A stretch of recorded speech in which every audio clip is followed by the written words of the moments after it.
Welcome in this YouTube channel teachers treasure में lecturer sociology आए but आज हम बात करते हैं इमरजेंस ऑफ सोशियोलॉजी की। सोशियोलॉजी कहाँ से इमर्ज हुई और कौन कौन सी कंडीशंस बनी जिसकी बेस पे सोशियोलॉजी इमर्ज हुई। सबसे पहले बात हम करेंगे मेडिवल यूरोप में। मेडिवल यूरोप की सोसाइटी कैसी थी?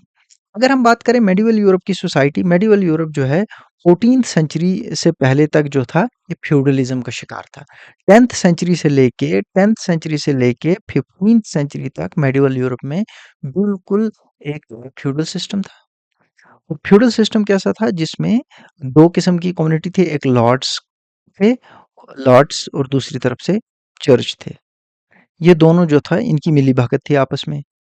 चर्च सपोर्ट करता था लॉर्ड सिस्टम को, किंग को सपोर्ट करता था और लॉर्ड्स चर्च को सपोर्ट करते थे, जिसके बेस पे जो कॉमन पीपल थे वो इन दोनों से डर के इनके सिस्टम को अडॉप्ट करे हुए थे, इस पूरे ऑर्डर को अडॉप्ट करे हुए थे।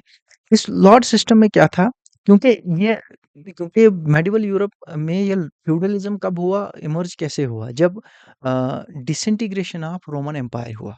जब रोमन एम्पायर खत्म हो गई, क्योंकि रोमन एम्पायर को क्लासिकल पीरियड माना जाता है हिस्ट्री में, क्योंकि वो गोल्डन पीरियड माना जाता है हिस्ट्री को, क्योंकि नॉलेज, लिटरेचर, ज्योमेट्री, साइंस ये सारा वहाँ से इमर्ज हुआ है।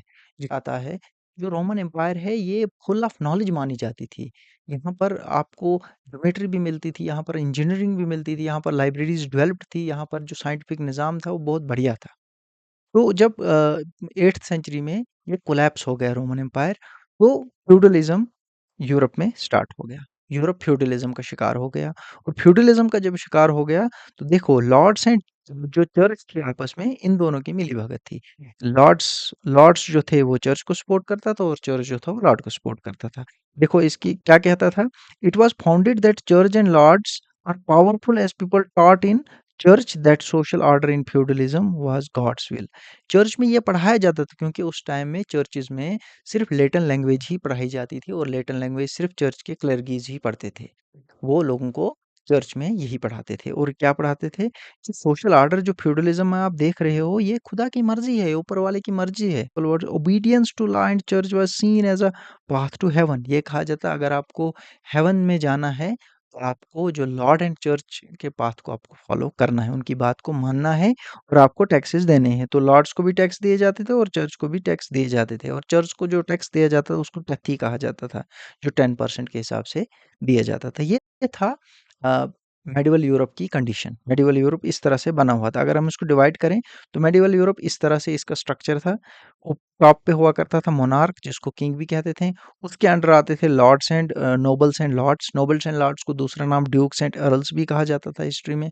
उसके बाद इसमें इसमें जो हायरार्किकल सिस्टम था, इसके अंडर नोबल्स एंड लॉर्ड्स के अंडर बैरन्स आते थे।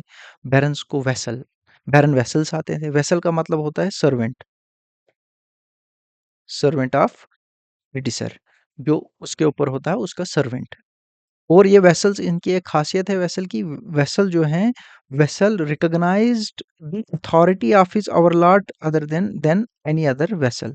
जो वेसल्स होते थे वो सिर्फ अपने ही लॉर्ड की बात मानते थे, ना कि दूसरे की मानते थे। मीन्स ड्यूक्स एंड अर्ल्स के अंडर अगर बैरन्स आते थे तो बैरन्स की ये जिम्मेवारी बनती थी, बैरन्स सिर्फ इनकी बात मानते थे, वो डायरेक्ट इसकी बात नहीं मानेंगे, वो डायरेक्ट इनकी बात मानते थे। जब भी क्राइसिस इनको होते थे तो ये यहाँ से सिक्योरिटी प्रोवाइड करते थे, ये यहाँ से जो है मिलिट्री सपोर्ट इनको दे देते थे।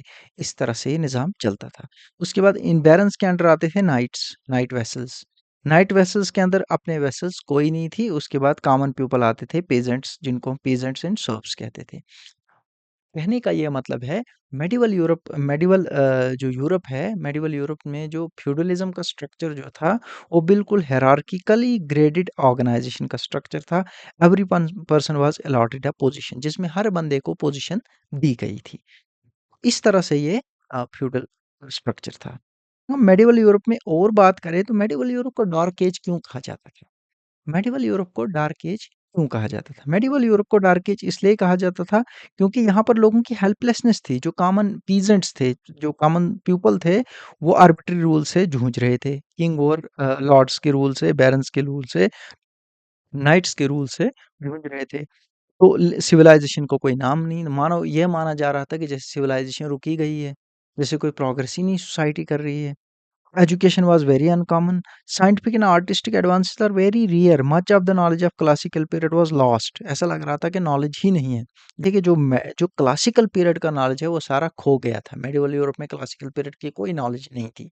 जैसे ज्योमेट्री हो गया, जैसे इंजीनियरिंग था उस टाइम का, वो सारा इंजीनियरिंग, लाइब्रेरी, साइंस वो सारा खत्म हो गया था। यहाँ पर कुछ नहीं था। People lead miserable life. Medieval Europe में 14th सेंचुरी के बाद चेंजेस आना शुरू हो गई। वो चेंजेस क्यों आई? क्योंकि जब मिडिल क्लास इमर्ज हुआ, मिडिल क्लास को हम कहेंगे मर्चेंट क्लास। जब मर्चेंट्स इमर्ज हुए, ट्रेड इमर्ज हुआ, एक जगह से दूसरी जगह ट्रेड करने लगे लोग, तो उससे क्या हो गया, मेडिवल यूरोप में चेंजेस आना शुरू हो गया। उन चेंजेस में जो पहले-पहले मिडल क्लास बने थे, जो पहला मिडल क्लास बना था, उस फेज़ को कहते हैं मर्केंटाइल कैपिटलिज़्म। जो पहले-पहले ट्रेड होना शुरू हो गया, उस टाइप ऑफ कैपिटलिज़्म को मर्केंटाइल कैपिटलिज़्म कहते हैं। मर्केंटाइल कैपिटलिज़्म होता है एक ऐसा पैसों का निज़ाम, एक ऐसा निज़ाम। सबसे पहले अगर हम बात करें कैपिटलिज़्म क्या होता है? सबसे पहले अगर हम इसमें बताएँ कि कैपिटलिज़्म क्या होता है? कैपिटलिज़्म होता है accumulation of more and more profit by running A private business. ये होता है कैपिटलिज़्म। अब इस मर्केंटाइल कैपिटलिज़्म में क्या था? मर्केंटाइल कैपिटलिज़्म था, यहाँ पर भी प्रॉफिट लोग कमा रहे थे। लेकिन ये जो था, ये नॉन कैपिटलिस्टिक प्रोडक्शन मोड पे काम कर रहा था। यहाँ पर फैक्ट्री सिस्टम नहीं था, यहाँ पर वेज लेबर सिस्टम नहीं था। यहाँ पर क्या सिस्टम था? यहाँ पर गिल्ड सिस्टम था, होम बेस्ड वर्क था, पीजेंट फार्मिंग थी, स्लेव लेबर था। इसके बेस पे पैसा कमाया जाता था। जैसे गिल्ड सिस्टम क्या होता है? गिल्ड सिस्टम मेडिवल यूरोप में इमर्ज हुआ। गिल्ड सिस्टम में यह था जो क्राफ्ट्समैन थे मेडिवल यूरोप में जब चेंजेस आना शुरू हो गया तो छोटे-मोटे टाउन्स राजवाड़े बनने लगे, टाउन्स टाउन्स सिटीज़ डेवलप होने लगी। उन सिटीज़ में जो क्राफ्ट्समैन हुआ करते थे उन्होंने एक अपनी एसोसिएशन बनाई। वो जो एसोसिएशन बनाई उसमें जो क्राफ्ट्समैन है वो 3 क्राफ्ट्समैन रहने लगा, क्राफ्ट्समैन, उसका अप्रेंटिस, डिसाइपल, स्टूडेंट और उसके बाद जर्नीमैन जो उनके साथ वो प्रोडक्ट बेचे। इन्होंने छोटी-छोटी दुकानें खोलना शुरू कर दी और यहाँ पर क्या होता था ये इस तरह का प्रॉफ़िट ये उससे कमाने लगे। उसके बाद फार्मिंग मेथड क्या हो गया? होम बेस्ड पीज़ेंट फार्मिंग क्या हो गया? होम बेस्ड वर्क क्या हो गया? यहाँ पर मर्चेंट्स आते थे, वो अपना रॉ मटेरियल साथ लेते थे और जो आर्टिज़न्स होते हैं उनको पास रॉ मटेरियल देते थे, अब बोलते थे कि आप बनाओ चीज़ें। जो आर्टिज़न्स होते थे, जो क्राफ्ट्समैन होते थे, उनके पास टूल होता था। वो उस रॉ मटेरियल को कन्वर्ट करते थे फिनिश्ड प्रोडक्ट में। और वो मर्चेंट्स आते थे, उनको अपनी पगार दे देते थे और निकल लेते थे प्रोडक्ट और वही प्रोडक्ट वो बेच देते थे बाकी वेस्टर्न कंट्रीज़ को। ये निज़ाम चलता था, इसको हम मर्केंटाइल कैपिटलिज़्म कहते हैं। इसके बाद जब ब्रॉडर लेवल पे चेंजेज़ आई, जब रेनेसां आया। रेनेसां क्या हो गया जिसको हम उर्दू में निशात सानिया भी कहते हैं। रेनेसां का मतलब हो गया रिबर्थ और revival of literature. Literally meaning अगर इसको कहेंगे हम rebirth. A narrow and used a revival of interest in the learning of classical civilization of Greek and Rome. तो मीन्स वही बात जो जो क्लासिकल सिविलाइजेशन थी, जो रोमन एम्पायर थी, उसका जो नॉलेज था, उसकी सर्च में निकलना शुरू हो गया। उसी को वो जो नॉलेज था, उसको रिवाइव करने के सर्च में स्कॉलर्स निकले। उसी को हम रेनेसां एज कहते हैं। रेनेसां इमर्ज होता है इटली में, रफली बिटवीन 1300 एडी एंड 1550 एडी बीच में ये मर्ज होता है and then separate to the northern Europe during the first half of the 16th century. मतलब है रेनेसां इटली में ही क्यों पनपा, इटली में ही क्यों चला? इसके दो रीजन है। पहला रीजन है कि revival of first Italy when number of scholars from Constantinople migrated to Italy and number of Italian scholars went to Constantinople and other cities of old Byzantine Empire in search of Greek इसका कहने का मतलब ये हो गया, यहाँ Italy से लोग इस्तांबुल आते थे, बाज़ेंटाइन एम्पायर का